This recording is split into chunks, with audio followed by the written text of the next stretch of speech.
खबर है मैं खुश आमदीद, मेरे साथ आरिफ मीर बड़ी साहब, ताहिर मलिक साहब, मैं हूँ सईद काजी। नाज़रीन, NA-249 कितना है? मैं दोबारा गिनती हो जाए, 80% लोग आपको वोट डालने नहीं आए, 2 हरफ डाल दिए, 16,000 वोट लेके बिफ्ता जीत जाए, कोई और जीत जाए, क्या फ़र्क पड़ता है? वहाँ पे तो आप पे नो ट्रस्ट अवाम ने पहले ही कर दिया है। 3 जो द्वार थे आपके, अपने पैनलिस्ट से भी इस पर राय लेंगे। इलेक्शन क्या 20-23 से पहले हो जाएगा?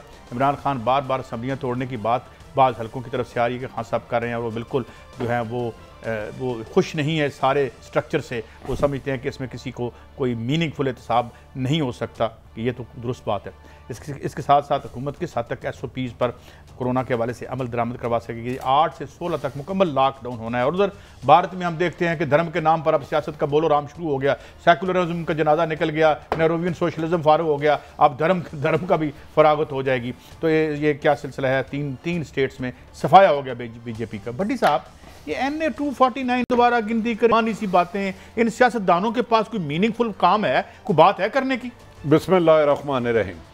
कादी साहब, अगर इन सियासतदानों के लिए अवाम इनका मसाइल हो, एक तरफ कोरोना में इंसानियत सिसकियाँ ले रही हैं, दूसरी तरफ लॉकडाउन हुआ, गरीब आदमी रोटी नहीं खा सकता। लाहौर में एक आसान सर्वे के मुताबिक लॉकडाउन के नाम पे 3 से 4 करोड़ रुपये रोजाना कमाई की जा रही है।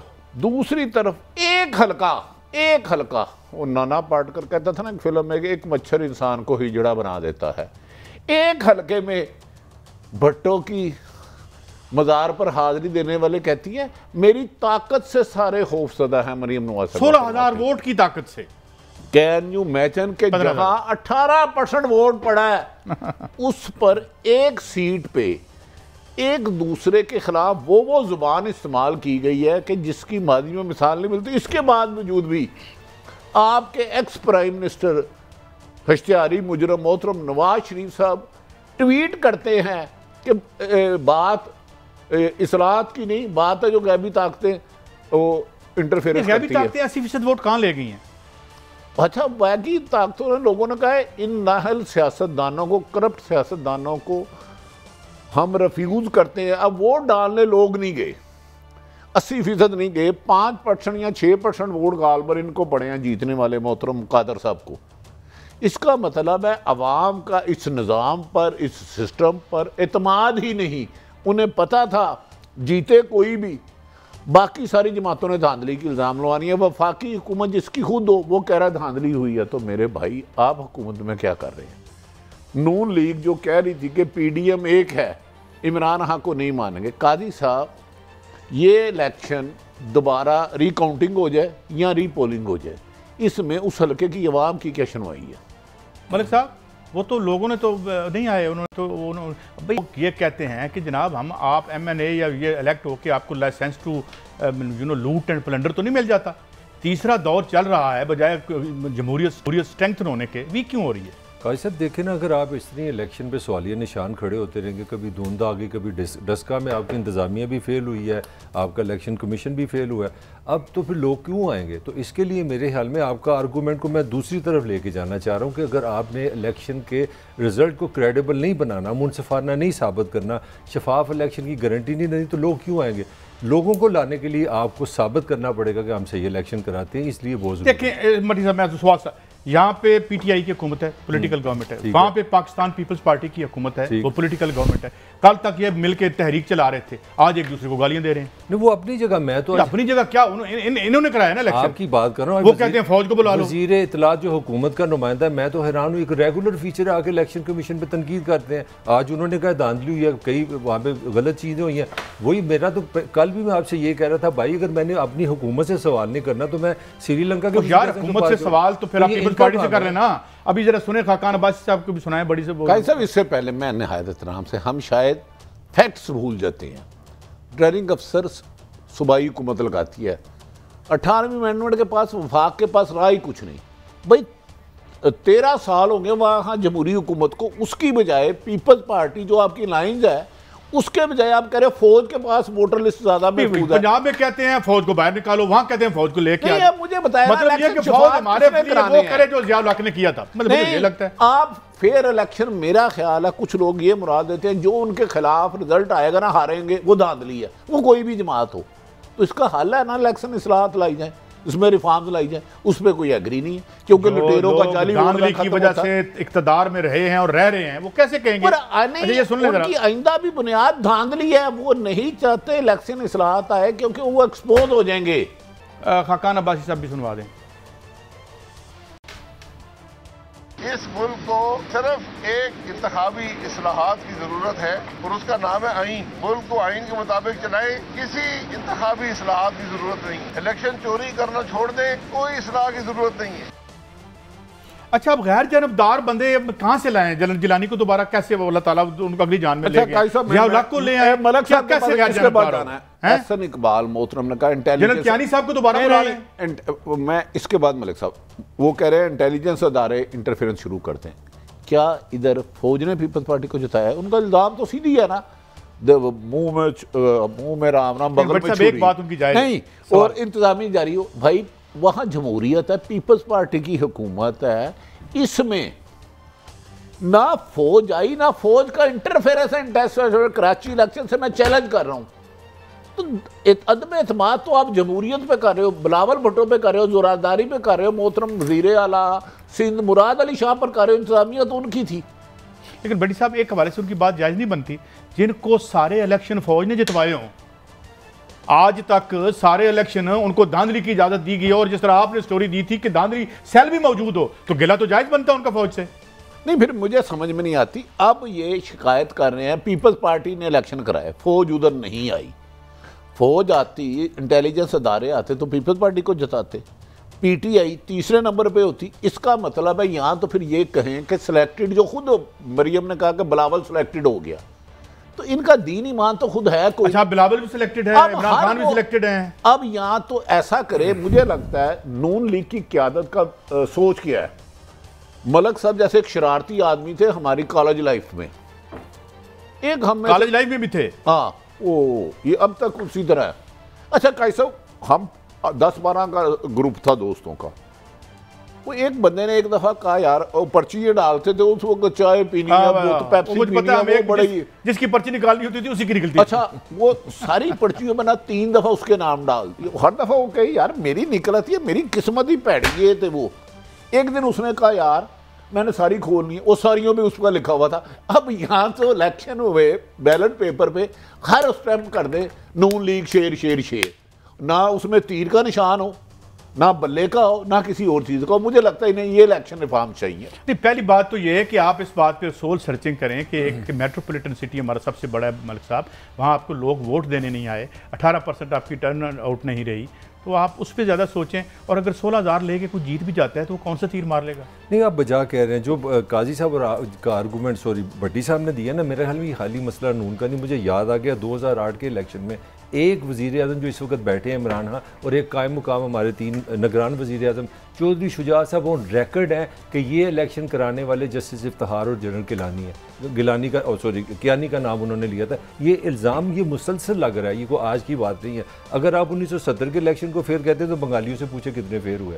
वो ऐसे फेयर हुआ कि आपने असेंबली नहीं बुलाई। वो नहीं दे सकते कि वहाँ पे सारी सीटें जो है वो मुजीब रहमान ने जीती थी। हमने उसका इलेक्शन चोरी नहीं किया, आपने उसको वज़ीर आज़म नहीं बनाया, आपने असेंबली का कॉल नहीं किया, तो और की धांधली क्या होती है। अच्छा आगे चलें, 2002 में वहाँ के वज़ीर आज़म वही बने थे। 2002 इन्होंने, मैं इकट्ठे आप जनरल मेहदी के साथ बैठ के सुन रहे हैं सारे किस्से 2002 के इलेक्शन की सुना। 2008 मैंने बता दिया, इमरान खान ने ये इल्ज़ाम लगाया जनरल कियानी पे और जस्टिस इफ्तिखार पे। 2013 के इलेक्शन आपको सबको पता, नवाशी को ग्रीन लाइट दी गई है, इससे ज्यादा मैं और क्या कह सकता हूँ। यार जो बंदा खुद धांधली की पैदावार है, जब वो धांधली कहते हैं तो हम कहते हैं क्यों तू क्यों कहता है सिस्टम की बात करें, जो खुद धांधली से पैदा हुआ है वो धांधली का नहीं। मलक साहब आप खुद कह रहे हो धांधली से है, फेयर इलेक्शन आप कह रहे हैं मियां नवाज शरीफ धांधली से है, तो ये आप कह रहे हैं, मैं हां कह रहा हूं, तो फिर वो धांधली पे क्यों रोता है यार? सिस्टम को सही करें, सिस्टम को बात कर लेंगे हम। मेरी सिर्फ गुजारिश है, मैं थोड़ी सी हकायक पे चले जाता हूँ, हिस्ट्री पे। 3 दफा नून लीग की हुकूमत रही, ये बात सच कह रहा हूँ कि गलत कह रहा हूँ, पीपल्स पार्टी की रही। 2 ये इन्होंने क्यों नहीं रिफॉर्म्स लाए, इस्लाहत क्यों नहीं की? मैंने रोका था, मलक ताहिर ने रोका था, किस साफी ने रोका था? इनके पास 5 साल मुसलसल तलाना जमहूरियत का, 85 के इलेक्शन नवाज शरीफ के लिए फेयर थे, बड़ी साहब 88 के फेयर थे, 91 के फेयर थे, 97 के फेयर थे यार, जिसमें सिर्फ ये जीते वो इलेक्शन शफाफ है। मुझे सिर्फ इसका जवाब दे दे। मैं कह रहा हूं 13 के इलेक्शन हिस्ट्री की बदतरीन धांधली थी, मगर ये मैं आपको फवाद चौधरी साहब सुनवाने लगा हूं, मगर ये जब धांधली की पैदावार को धांधली से तकलीफ हो तो हमारी हंसी निकल जाती है। सुनाएं जरा फवाद चौधरी साहब क्या कह रहे हैं। ईवीएम मशीन का क्या फायदा होगा? आप जाएंगे, आप वोट कास्ट करेंगे, आपको मैक्सिमम 5 मिनट में आपका नतीजा जो है पोलिंग का पूरे का वो आपके पास होगा, यानी 20 मिनट में आपको पूरे हल्के का नतीजा जो है वो आपके पास होगा। ये तो हमारा बेड़ा गर्क करना चाहते हैं, वो हमारे 20,000 वोट इतनी मेहनत से जो हमने बना रखे हैं उसका क्या बनेगा भट्टी साहब? उसी की तबाही के रो रहे हैं। अदरवाइज अगर अपोजिशन लायल है, इस्लाहत चाहती है खून खराबा ना हो, धांधली का इल्जाम ना लगाए, भाई ये अपने आईटी के एक्सपर्ट ले जाए, आईनी एक्सपर्ट ले जाए, उस मशीन को इक्विपमेंट को ऐसा लेटेस्ट बनाया जाए जहां धांधली का ना रहे। भाई तीनों पार्टियों के आईटी के एक्सपर्ट मलिक साहब बैठ ऐसा कर लें। बिल्कुल फिर ये बातें क्यों हैं? इसमें ये सारे अपने एक्सपर्ट मैं आपसे 200% एग्री करता हूँ। ये पाकिस्तान का इशू है, ये नून का इशू नहीं, काफ का इशू नहीं, उनको सबको बैठना चाहिए। इस अल्लाह के मेरे पे प्रोड्यूसर कुछ और मुझे लाइन पर प्रेशर डाला, मैं ईमानदारी समझता हूँ ये पाकिस्तान का इशू है, इनको बैठना चाहिए, इनको बैठना चाहिए। आपने भी डाला 100% सब ने डालना, कम से कम जिसका वोट है उसका नहीं, ये होना चाहिए। भट्टी साहब जो बंदा इसकी मुखालफत करता है इसका मतलब है उसका धांधली मसला नहीं है, उसका मसला ये है धांधली मेरे मफाद में हो। और यार उसका सिर्फ असल मसला है जो मुखालफत कर रहा है। मैं बता दे रहा हूँ मिनिमम 20,000 वोट बनाए हुए हैं, मैं आपको साबित कर सकता हूँ, वोटिंग लिस्ट ले है बस। ऐसे इलेक्शन कमीशन ने होने तुम नहीं साबित कर सकते। नहीं, अब किस इलेक्शन कमीशन में करूंगा? अगर इलेक्शन कमीशन उनको सही वोट इस्तेमाल कर दे, मेरी गर्दन उतार देना। एक ऐसे आपको बताऊंगा कि उस हल्के का मैंने आपको पहले भी 10 दफा गुजारिश कर दी है, बदामी बाग मेन बाजार 20 वोट, ना गली ना मकान नंबर, वो जिसने जाली बनाया उसी को पता है ना।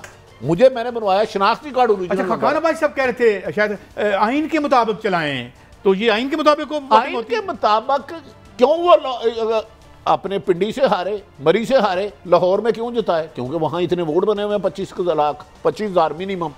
जो घर से बंदा पहला वोट ही 25,000 या 20,000 वोट लेके चले।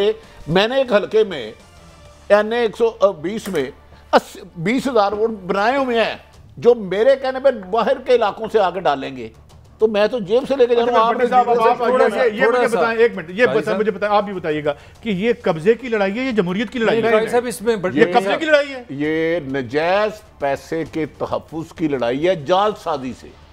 क्योंकि एक सिंपल मिसाल दे रहा हूं, खाली इमरान खान साहब भी धांधली का इल्जाम लगा चुके मोहतरम, पीपल्स पार्टी भी, नून लीग भी, मौलाना फजलुर रहमान, इसका मतलब खराबी है ना, तो फिर उसे ठीक करें। अच्छा, एक मैं क्वेश्चन चाह रहा हूँ, इसमें हमें डिस्कशन करनी चाहिए क्योंकि इस इस्लाहत में 2 चीज़ें बड़ी अहम है। एक तो ओवरसीज़ पाकिस्तानी, आपको बताने की जरूरत नहीं, हमारी जो सबसे ज़्यादा इनकम है, मैं कोई नेगेटिव बात नहीं कर रहा, हमारे पाकिस्तान में हम कोई चीज़ हाथों से नहीं बनाते। पाकिस्तान में 25 से, ये इमरान खान साहब 10 दफ़ा बोल चुके हैं, 25 से 30 बिलियन US डॉलर पाकिस्तानी हमें भेजते हैं। एक उनका भी हक है, ये मैं चाह रहा हूँ इसमें हम बात करें।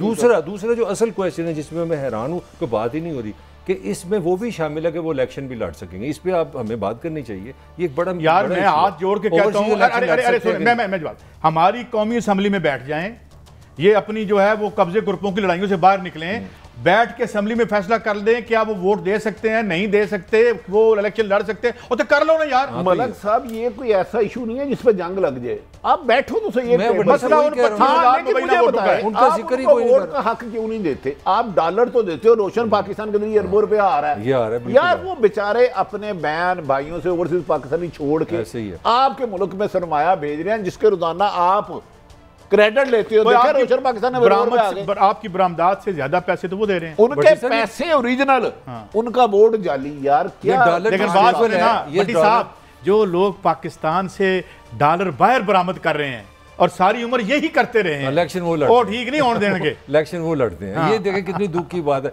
जो बेचारा मेहनत कर रहा है बाहर। अगर पाकिस्तान गया, उसकी फैमिली के 10 लोग इधर रहने, उसको पाल रहा है, क्या उसका वोट हक नहीं है? वो बहुत बड़ा काम। तो जो इसकी मुखालफत करता है वो फिर लुटेरा है ना।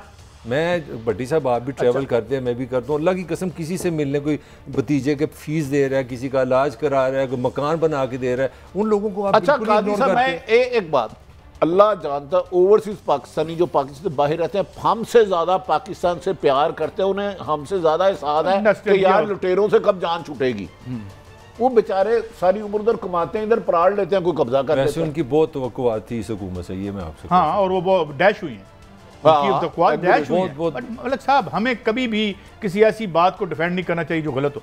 डैश हुई है, मगर आज जहां हम खड़े हैं, एक अच्छा काम अगर इमरान खान करना चाहता है और वो चाहता है कि इस मुल्क में ये 25-25 हज़ार 2 नंबर वोट ना डलें, ये आई एग्री। और मलिक साहब आपने हमेशा कहा है कि यहाँ इलेक्शन साफ होना चाहिए। मैं आपके साथ, तो फिर मुझे सवाल का जवाब, 2 साल से आप भी कर रहे हैं ना, तो हम भी कह रहे हैं, तो अब शफाफ का एक मौका मिल रहा है। अपोजिशन नून लीग क्यों नहीं कर रही इस पे अग्री? देखिए भट्टी साहब, मेरा तो फिक्र है ये पाकिस्तान का इशू है, ये नून को शर्म आनी चाहिए अगर वो अपना मसला, क्योंकि 2 लोग डस्के में जो कादी साहब मरे थे वो जाली वोटों की दौड़ में मरे थे, वो भी किसी के बच्चे थे। ओ भाई ऐसा निजाम कर दो, 20 मिनट में वो कह रहे हैं रिजल्ट आ जाएगा। अब देखिए, आप नहीं कह रहे हुकूमत की तजावीज़ माने, इसमें अपोजिशन अपनी।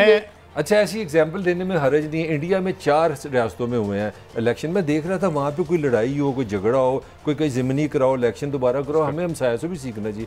कोई एक भी तनकीद नहीं हुई वहाँ पे इलेक्शन में। आप देख लें मलिक साहब और मैं कादी साहब, आप दोनों को कह रहा हूँ, ये जो धांधली रिफॉर्म्स कर रहे हैं ना, इनके अपने अपने हलकों में चेक कर लें, इतने जाली वोट ना बने होंगे तो मुझे पकड़ लेना, वरना जिसका मनाजरा कराना है मेरे से कराना। और लाहौर के 13 है ना, हम ज्यादा नहीं जाते। अच्छा, ये मरीम साहब का ट्वीट में पढ़ रहा हूँ, धांधली दोबारा गिनती में पकड़ी जाए या उसके बाद के इक़दामात में, मगर पकड़ी तो जाएगी इंशाल्लाह, क्योंकि धांधली तो हुई है और ज़्यादा देर तक छुपी नहीं रहेगी। जब तक NA 249 के अवाम का हक उनको वापस नहीं मिल जाता, हम जाने नहीं देंगे। ये अवाम के वोट की इज़्ज़त का सवाल है, कोई मजाक नहीं है, ये उन्होंने फरमाया है। उसके बाद और भी उन्होंने कहा है कि asking ECP for a recount on 2018 seats will be a windfall for PMLN, क्योंकि वो कहती हैं कि क्योंकि 5-6% वोटों से जीते थे। अच्छा, अब इन्होंने बिलावल के मुकाबले में ये जवाब देने की कोशिश की है। बिलावल साहब ने कहा है PPP welcomes new president set by allowing consistency wide, ये कॉन्स्टिट्यूंसी होना चाहिए, constituency wide recount without specific complaints, many seats from 2018 fall with in 5% threshold. और जो कहते हैं हम तो 5-10% से PTI जीती थी, वो सारी सीटें हमें मिल जाएंगी। वैसे नवाज शरीफ साहब ने भी ट्वीट किया, उन्होंने भी ट्वीट किया। अच्छा कादी साहब, असल है बिलावल और वो लड़ पड़े हैं। मरियम साहिबा को एक गुजारिश करता हूँ, काबिल एहतराम है मेरे लिए, उन्हें के ऑन ओथ बता दें 2013 का इलेक्शन फेयर हुआ था। एक ट्वीट वो कर दे कि मैं हल्फन बता देंगे कि 2013 में कोई वोट जाली नहीं किया गया, किसी को नहीं जितवाया गया। और कादी साहब यहाँ फटा क्या है, मुझे नहीं जितवाया तो धांधली है, मैं जीत गया तो फेयर है। आप रात 11:15 बजे इधर आप कह रहे हैं 1 बजे तक रिजल्ट क्यों नहीं आया, सिर्फ एक हल्के का। 2013 में 11:15 बजे आप अपनी 350 हल्कों का रिजल्ट नवाज शरीफ अपने घर 180 एच में अनाउंस कर रहा है कि मैं जीत गया हूँ, मुझे 2/3 मेजोरिटी मिलनी है, वो ठीक था।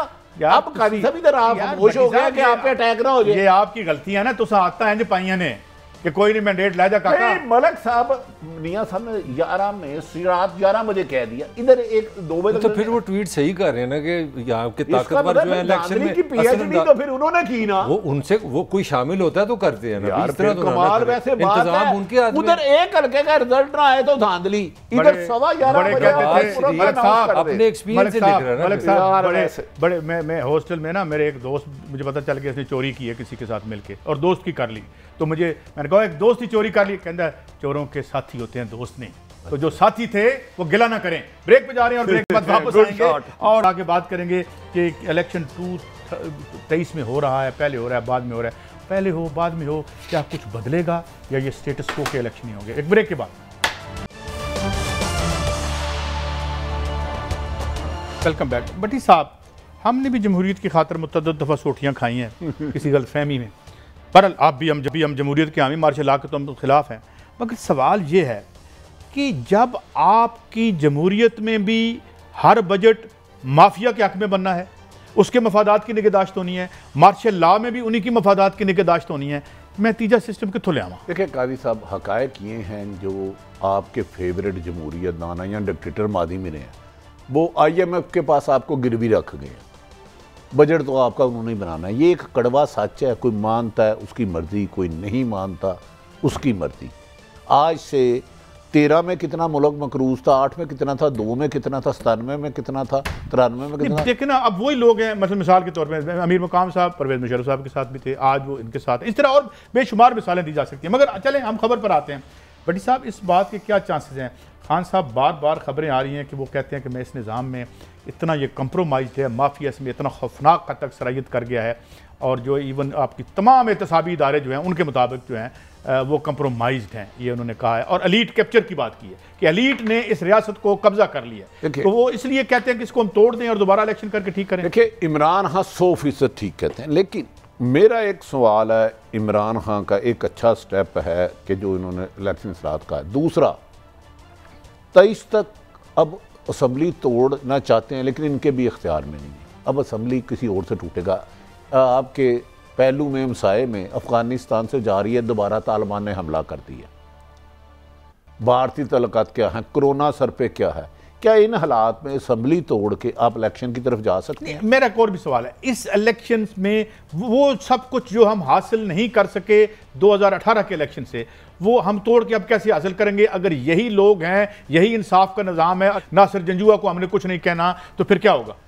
यही मेरा मौक़िफ़ है ना, ये मुझे नहीं लगता कि ये तोड़ सके। तोड़ना चाहते हैं, मैं इस खबर पे आज भी कायम हूँ, लेकिन देन व्हाट, क्या होगा? यही डाकू इलेक्शन कराएंगे, यही लोग जीत के आएंगे। 90% जो करप्ट माफिया ऑनेस्ट भी हैं, गरमांडे जीतेंगे। फिर शर्त लगा ले, आप आज रस्का दोबारा करा ले, देसी आंडे वलैती आंडे बड़ा अलग है, और तमाम माशाल्लाह और सोए हुए हैं जिन्होंने। मलिक साहब ले जी, इन हालात में इलेक्शन करा लें, अगर हारने वाला इल्जाम ना लगाए तो मेरा गिरेबन पकड़ लीजिएगा। जी मलिक साहब, मकसद है कि इमरान खान साहब, ये आपसे एक सवाल है कि आप बताएं, आपने 3 साल में कौन सा दायरा कंपैरेटिवली बेहतर किया? मेरी ये आपसे पहले दिन से गुजारिश है, मेरी रहनुमाई करें। आपके पहलू में लो, पंजाब का एक सेक्रेटरी ऑनेस्ट था, एक फड्डा हुआ, उसने एक बंदे को डिसमिस किया, आला तरीन अफसर ने रातों रात उसको बहाल कर दिया। क्यों हुआ, ये भी तो देखे ना। मैंने अभी आपसे खबर वो भी लेनी है कि बड़ी खौफनाक खबरें हैं ब्यूरोक्रेसी की, लेकिन आज हाई कोर्ट के बारे में मैं नहीं कहता, मैं उसकी बात कर रहा। उन्होंने इजाजत, उन्होंने एक ईमानदार अफसरों की खूब तजलील की है। ओ भाई मेरे, ओ यार, रिंग रोड क्यों नहीं बनाते जब इजाजत दे दी है उसने? स्टे विकेट हो गया है। रिंग रोड नहीं बन सकता, रिंग रोड नहीं बन सकता। पुराने नक्शे के तहत क्या लगाते हैं? पीपल्स पार्टी की हुकूमत रही, नून की भी रही, पीटीआई की भी आई, नहीं बन सकता। यहाँ जेलम यूनिवर्सिटी बनेगी या रिंग रोड बनेगा? यहाँ चल रहा है, छो पर बाकी सा खबर ने बात। चलो फिर साढ़ा की बनेगा। अच्छा जी मलिक साहब, आपके पास खबरें हैं? खबर नहीं, देखें, एक तो इस मुल्क में जो ताकतवर हल्के हैं उनके कुछ डिज़ाइन है। वो डिज़ाइन है कि इस मुल्क उन्होंने कहा 5 साल में असेंबली कोई नहीं टूटेगी। उसका सबसे बड़ा सबूत है नवाज शरीफ 5 साल पूरे कर गए। नून, नवाज शरीफ वज़ीर आज़म नहीं रहा, आपको पता है कौन आ गया, बासी आ गया, फिर पीछे चलते हैं। पीपल्स पार्टी की भी असेंबली नहीं टूटी, गिलानी गया तो राजा साहब आ गए। तो ये तो मैं आपको खबर की हद तक जो ताकतवर जो इनसाइडर हैं वो कहते हैं जी असेंबली कहीं नहीं जा रही। और उनका ख्याल है, कुछ लोगों का ख्याल है कि इमरान खान साहब ने सिर्फ पॉलिटिकली मार्जिन लेने के लिए नया मौजू के लिए ये शोशा छेड़ दिया जी मैं असेंबली तोड़ दूंगा, मैं असेंबली तोड़ दूंगा। उसका ये तो एक मैंने खबर आपको दी। दूसरी एक लॉजिकल बात है जो भट्टी साहब ने भी मैंशन की, इस हालात में आप पाकिस्तान अपनी तारीख में 15 दिन ईद के नाम पे 15 दिन लॉकडाउन आप करने जा रहे हैं। आपने खुद खबरें देख दी हैं। दुनिया की कोई रियासत, दुनिया की कोई हुकूमत, दुनिया का कोई कौम सोच सकती है 1, 2, 3, 4, 5 महीने में इलेक्शन का इस कोरोना में? इसका मतलब आप पाकिस्तान को जाम में डालना चाह रहे हैं। तो खान साहब सिंपली पॉलिटिकली ब्लफ खेल रहे हैं। उनका मतलब है कि चलो इस ध्यान लगे रहो, क्योंकि हम लोगों ने भी टॉक शो में ये जो कानून साजी की बात हो रही है, कानून साजी, अब इसमें इसके पहले क्या चल रहा है? इसके पहले ये चल रहा है, ये जो बाकी चीज़ें चल रही हैं, दुकानें खुल गई हैं, शहबाज शरीफ, फलाना शरीफ, तरीन शरीफ, ये सारे इकट्ठे हो गए ना, ये सोच रहे हैं कि हम ABC ये करके इस तरह अदम इत्मीनान कर लें, हम इस तरह कर लें, ये पॉसिबिलिटी है। असेंबली सुनली कोई नहीं टूट रही। ये मैं आपको अपने मैं कह रहा हूँ, आप पंजाब हुकूमत में शहबाज शरीफ, हमजा शहबाज को फ्री हैंड दे। एक तो शहबाज शरीफ ने फैसला किया है, ज़्यादा सियासी जोड़ तोड़ आजकल हमजा शहबाज कर रहे हैं, मरियम साहब ट्वीट तक महदूद रह गई हैं। ये मैं आपको इन्फॉर्मेशन दे रहा हूँ। उन्होंने कहा इसकी इमेच्योर सियासत है, ये हर एक के साथ लड़ पड़ती हैं, इनकी किसी के साथ बनती नहीं, माँ स्वाय चंद उनके दरबारियों के, ये उनकी मैं 100% राइट। हमजा साहब, ये मलिक साहब कह रहे हैं ना, हमजा शहबाज को आप 72 घंटे दें। मैं आपको कह रहा हूँ अदम एतमाद जुम्मे वाले दिन जहांगीर तरीन एंड ग्रुप, उनको यकीन दहानी करा दी गई है। माइनस माइनस माइनस काफ लीग अदम एतमाद आ सकता है, आता है या नहीं आता है इसकी गारंटी नहीं दे रहा। पंजाब और वफाक तो वैसे ही गया। तो मेरी खबर क्यों कंफर्म कर रहे हैं? यही बात मैं कर रहा हूं कि अदम एतमाद आएगी, असेंबली नहीं टूटेगी। असेंबली भला की सूरत टूटेगी? इमरान खान साहब वो आपने कहा बड़ी स्मार्ट गेम खेल रहे हैं। जब उन्हें पता चल गया ना कि अब ड्राफ्ट तैयार हो गया है अदम एतमाद का, अदम एतमाद आया तो फिर सबकी हुकूमत की होती है। और आप असेंबली भी नहीं तोड़ सकते, फिर असेंबली तोड़ नहीं सकते। लेकिन भट्टी साहब मेरा एक और बड़ा नहीं पहुंचने से पहले 72 घंटे आपने गौर नहीं किया, इन्होंने फरमाया 72 घंटे नहीं, आप 42 घंटे कर लें। मगर भट्टी साहब मुझे एक बात बताएं, मेरा वही सवाल है जो मुझे क्या कोरोना ने यकीन दहानी करा दी है कि इस नो कॉन्फिडेंस के बाद वो पाकिस्तान से चला जाएगा? अच्छा ये अच्छा लबड़ा की है असेंबली तोड़ना या नॉन कॉन्फिडेंस का अवाम से लिंक क्या है, मौजूदा अपोजिशन का क्या लिंक है? वो 4 ठेकेदार फिर आ जाएंगे यहाँ पे। अच्छा मुबैना तरक्की साहब, मैं अब दोनों से सवाल, एक तो पहले इधर है, हर सियासी जमात का तगड़ा आदमी इलेक्शन से पहले पार्टी को 5-6-4 करोड़ डोनेशन देता है। 8-8 10 लाख करोड़ एनए के इलेक्शन पे लगते हैं। आपके एक दोस्त ने 30 करोड़ लगाया था जो शेखोपुरा में है, और एमपीए के 4 से 5 करोड़। किसी एक जमात ने कोरोना के लिए गरीबों को वैक्सीन लगवाने के लिए फंड कायम किया है कि भाई सारे हमारे उम्मीदवार और कैंडिडेट, इंसानियत की बात है। मैं किसी एक जमात को माजर नहीं दे रहा भाई, हर कैंडिडेट या उम्मीदवार जो एमपीएमएन 50-50 लाख से कौम को कोरोना लगाना, भाई अपने जाली इलेक्शन करवाने के लिए, जाल साथ से आप अपनी फतह लेने के लिए तो खड़पोर में फंड करते हो। इस गरीब आवाम के लिए भी कर लो। आप तो खुद लंदन बैठे हो ना, आप तो जाती उमरा बैठे हो, आप तो बलीगरना बैठे हो, आप तो बिलावल हाउस बैठे हो, आप तो मौलाना हाउस बैठे हो। इधर जो सड़कों पे बगैर ज़मीन, बगैर बिस्तर के, चादर के भूखे मर रहे हैं, उनके लिए फंड कायम कर। भट्टी साहब 10 दिन का आप लॉकडाउन करने जा रहे हैं, डेली वेजर क्या करेंगे इसका सवाल है। यार ये तो दूसरा मलक साहब, इस एनसीओसी असद उमर बड़े जेन्युइन आदमी है, बेवकूफो आपने हफ्ता इतवार की भी छुट्टी कर दी। आप लोगों को क्या कत्लो गारत कराना चाहते हो, खाना जंगी कराना चाहते हो, क्या डकैती राज लगवाना चाह रहे हो?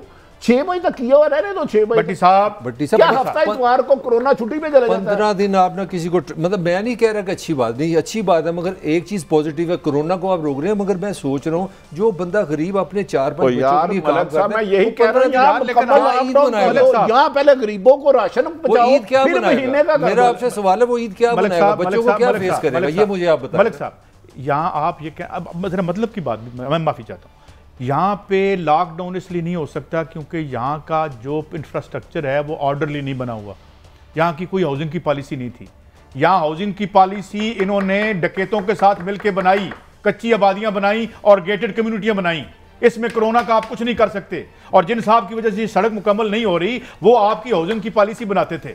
मुझे बताएं, जब आप कब्जा ग्रुपों के हवाले कर देते हैं अपनी जमीन और अपने शहर, तो फिर आप कोरोना को रोकेंगे? सबसे बड़ा कोरोना वो है जिनसे पैसे लेके आप इलेक्शन लड़ते हैं। दुरुस्त कह रहे हैं, उन्होंने बर्बाद किया। जी सब करोड़ों लोग ये 15 दिन जी मैं यही कह रहा हूं, उनको बताएं, मेरा कोरोना ने नहीं मारा, इन्होंने कब्जा ग्रुपों के जरिए हमें कोरोना से मरवाया है। हमें ये बात समझनी पड़ेगी, वरना आगे भी ठीक नहीं होगा। ब्रेक की तरफ चलते हैं और बात करेंगे भारत के हवाले से। बीजेपी के जो एक धर्म की सियासत थी, खासा 3 जो उनके टेन्योर थे उसमें ऊधम मचा रखा था उन्होंने। लगता है अब सोबरिंग हो रही है और आवाम को लग रहा है कि ये एक फ्रॉड था जो उनके साथ धर्म के नाम पे किया गया था। कि ये है क्योंकि 3 स्टेट्स में मोदी साहब बुरी तरह हारे हैं। एक ब्रेक के बाद वेलकम बैक। इंडिया से पहले मलिक साहब, ये यूरोपियन यूनियन को ह्यूमन राइट्स की क्या शिकायत हो गई है? काई साहब मैं कोई पोजीशन नहीं ले रहा, उन्होंने अपना एक सेटअप रखा है। बेसिकली मेरा हाल उनका ये तरीका है कमज़ोर को पकड़ने का। जो गरीब मुल्क है उनके मुताबिक उनको जब ये कोटा देते हैं, फैसिलिटी देते हैं, तो हर 2 साल में रिव्यू करते हैं। और उसमें पाकिस्तान ने उन्होंने 2018 से ना रिव्यू में रखा था फ्रीडम ऑफ एक्सप्रेशन के हवाले से। तो उनके सेटअप में 2 चीज़ें, आप बाद में ज़रूर उस पर कमेंट कीजिएगा, कि वो देखते हैं फ्रीडम ऑफ एक्सप्रेशन कितनी है, उस पर क्रिटिसिज्म उनका, और ह्यूमन राइट्स। ये 2 चीज़ें देख के वो आपको बेसिकली आपको खैरात कह लें या आपको वो कोटा फ्री देते हैं। और इसमें ये जो पॉइंट एक जो हम तनकीद करते हैं कि ये मुसलमानों पे, इस पर थोड़ी सी मैं पोजीशन डिफरेंट हूँगा। ये पाबंदी उन्होंने श्रीलंका भी लगाई है जो 100% बौद्ध है। और अब आप इस पर खुद ही आप बात कर लें कि क्या वो पाकिस्तान का बाजू हमें प्रेशराइज कर रहे हैं, हमें तंग कर रहे हैं, कि या कि कोई जेन्युइन? मेरा तो सवाल भट्टी साहब आपसे ये है कि साउथ एशिया का वो कौन सा बड़ा जराइम पेशा, इंडिया समेत वो कौन सा जराइम पेशा नहीं है जिसको पनाह लंदन में या यूरोप में नहीं मिलती? अच्छा, मैं एक रिपोर्ट बता दूं, लंदन से ज्यादा टेक्सास में 2 नंबर पैसे के तहफ़्फ़ुज़ का निज़ाम है। अमेरिका टॉप करता है, उसके टेक्सास की जो स्टेट है, और सारे चोर और चक्कों को तो तुम पनाह देते हो, इधर ह्यूमन राइट्स ढूंढते हो। कादी साहब, ह्यूमन राइट्स इनको क्या पता है? मुझे बताएं, दुनिया की सबसे ज्यादा ब्लैक पैसा कहां कौन कौन मुल्कों में है? 2 ट्रिलियन यहां से सफर करता है गरीब मुल्कों से। आप उनको नहीं रोकते, हमारे मुजरम तो आपके पास है, हाँ। आप उनको नहीं देते, क्योंकि उधर उन्होंने अरबों डॉलर अरबों पाउंड की इन्वेस्टमेंट की है। इधर आप हम पे इतराजात कर रहे हो। आपके यूके में कुछ अर्सा पहले ब्लास्ट हुए, नहीं होने चाहिए थे, हमारे भाई हैं, इन्होंने रातों रात हजारों लोग उठा लिए थे, किस कानून के तहत? नहीं, एक शौकत तरीन साहब से मैंने बात करनी है। बड़ा आपने हमें खौफजदा किया, और ठीक खौफजदा किया, आप भी वजीर खजाना रहे हैं। ये कहाँ का इंसाफ है कि हमें तो वो $1 बिलियन की जो है इंपोर्ट की इजाजत दें, और यहाँ हजारों के हिसाब से मर्सिडीज आए, BMWs आए, वो तमाम गैर जरूरी चीजें वो हमें बेच के हमारा खून सक करें, और बैठ के आप बजट बनाते रहें, और हमें सुनाएं कि एक दुनिया का निज़ाम होता है, हमें बड़ा रिस्पॉन्सिबल होना चाहिए, जिस तरह वो शेख अब्दुल हफीज साहब फरमाया करते थे। आप किस किस्म के रिस्पॉन्सिबल हैं? यानी ये है कि हमें कहते हैं दरवाजा खोल देना 7 बजे, हमने डकैती करने आना है, दिस इज योर सिस्टम, इसके खिलाफ तो आप लड़ते नहीं हैं। वो पंजाबी में एक मसाला कहते हैं, लुच्चे दी सती भी सो, ताकतवर की रहा यार भाई, उसकी खुराक क्यों मंगा रहे हैं? वाह। और न्यूजीलैंड से सेब आते हैं यहाँ पे। सलमान शाह साहब से मैंने इंटरव्यू किया, वो राइट विंग है और मतलब है सरमायादारी निजाम पर अहम ईमान रखते हैं। उन्होंने कहा कि 30 से 40% ऐसी इंपोर्ट्स हैं जिसकी हमें कोई जरूरत नहीं है, मुंह पे मारे इनकी। ये 10 बिलियन डॉलर की बात आप कर रहे हैं यार, हमारी जेब कटती है रोज। 10 बिलियन US डॉलर की आप बात कर रहे हैं। अगर यही 10 बिलियन डॉलर हम छोड़ दे तो हमारी तो जिंदगी बदल जाए। और भट्टी साहब, और मैं आपको बताऊं, $1 जो इमदाद खैरात या कर्जे की सूरत में आता है, वो $14 से $20 वापस लेके जाता है। हमें कोई PhD हार्वर्ड का ये बताएगा? ये जो माजूर उधर से आए हैं, सिलेबस पढ़ के 2 नंबर। एक सेंसिटिव एरिया, आप हमारे बुजुर्ग भी हैं मैं थोड़ा सा इस पे चाहूँ, हमें किस तरह में यूरोप को ये समझाना पड़ेगा कि हमारा मसला $3 बिलियन नहीं, हमारी जो नमूस है, इज्जत है, उसको हम किस तरह कम्युनिकेट करें? हम इसको कंफ्यूज नहीं कर रहे का शिकार है। अगर 4-5 कुछ लोगों ने इधर उस दिन तरीके लबकर गलत किया, तो खुदा ना खास्ता, इस्लाम तो पैगाम ही अमन का देता है, भाईचारे का देता है, दोस्ती का देता है। इस्लाम तो तशद्दुद को पसंद ही नहीं करता, इनकी सोच नेगेटिव है। उधर कौन सा ऐसा काम है जो ये खुद बढ़े? मैंने कहा ना, मनी लॉन्ड्रिंग, रिश्वत, मनशियात का सबसे ज्यादा पैसा लोग वहां जाते हैं अमेरिका। टाइम कम है भाई। आप नबी वसल्लम तो अमन का पैगाम देते हैं, चंद लोगों ने अगर तोड़ की तो 22 करोड़ अवाम का फैसला। बट्टी साहब, एक वक्त आ गया है, एक जमाने में फिल्म प्लैटिनम जुबली करती थी, ठीक है, 75 वीक्स में अब फिल्म दूसरे दिन उतर जाती है। यहाँ पहले इंडिया की बात करते हैं, पहले नेहरूवियन सोशलिज्म चलाया इन्होंने, वो नहीं चलिया क्योंकि वो उसके जरिए जेब काटेगी लोगों की। फिर उनके नहीं, सेकुलरिज्म बड़ा अच्छा होता है, सेकुलरिज्म में यहाँ की शुगल सोसाइटी माशाल्लाह बगल, इंडिया बड़ा अच्छा। फिल्म हमने सारी देखी, बर्बाद, खत्म, गांधी किधर की, इंदिरा गांधी। उसके बाद उनके हम धर्म बेचो, धर्म के नाम पे लोगों की जेब काटी, बेहूदगी की इंतहा कर दी। आज मुझे लगता है एंड ऑफ दैट स्टोरी। और फिल्म, और अगली फिल्म केड़ी चलनी है वो गॉड नोज है। वेस्ट बंगाल में तो ले गए सोशलिस्ट। वेस्ट बंगाल में नहीं, सोशलिस्ट तो उनके क्राइम्स की वजह से तो ये आया है, 2 नंबर सोशलिज्म था वहां का। मैं आपको बताऊं, CPI CBM में जो गद्दारियां की, उसकी लड़ाई है, कब्जे की लड़ाई है, ताकतवर और कमजोर की है। कभी मजहब के नाम पे कब्जा करते हैं, कभी अच्छा, मुझे बताया ना, फलस्तीन में क्या हो रहा है? तो इधर यूरोपीय यूनियन को वो नहीं नजर आया कितने अरसे से हो रहा है? मकबूजा कश्मीर में क्या हो रहा है? कौन कर रहा है? कौन करवा रहा है? नहीं, मुझे बताएं, जब इन्होंने कहा कि वेपन्स ऑफ मैस डिस्ट्रक्शन है इराक में जो नहीं निकले, ये टोनी ब्लेयर का नाम उन्होंने टोनी बिलायर रख दिया, झूठा, वो बाहर नहीं जा सकता, लोग उसको अंडे मारते हैं, वहां पे बर्बाद कर दिया ह्यूमन राइट्स। एक चीज थोड़ी सी आपसे मैं एक स्टडी पढ़ रहा था, नेहरू यूनिवर्सिटी में किए, इंडिया में किए। उसने बताया कि जब इंडिया में आया ना अंग्रेज, पिछली सदी जब यहाँ आए, तो एवरेज इंडियन खाता था 200 किलो का उसका अनाज खाता था। 1909 में वो हो गया 175 किलो, और जब अंग्रेज गया 1947 135 किलो। यानी कि जब ये अंग्रेज यहाँ पे आया, हम तब इंडियन थे। जो मैं खाता था, जब मैं गया तो मेरी आधा रोटी छोड़ के गया था। ये कह रहे हैं, ये मैं इस पे आपको और भी बताऊंगा। शशि थरूर ने जो कहा है कि यहाँ पे 23% GDP दुनिया की, आप जब गए तो 2% रह गई थी। तो हमें अब ये देखिए आपके सामने है, ये नजर आप नाज़रीन देख रहे हैं या देख रहे हैं आपके, ये देखें ना, वेस्ट बंगाल में देखें, ये आप तमिलनाडु में आपका सफाया हो गया है, उसके बाद आपका केरला में सफाया हो गया है, और ये हुआ है। और अब मुझे लगता है कि अब सियासत जो आइंदा चलेगी, ये नहीं चलेगी कि ये 2 पार्टियां खेलेंगी, मैशियत ख़राब होगी, मियां साहब को ला लो, कहानी ने आगे जाना है और उससे आगे जाना पड़ेगा, वरना हालात संभलेंगे नहीं। इजाज़त दें, कल फिर मिलेंगे, अल्लाह हाफ़िज़।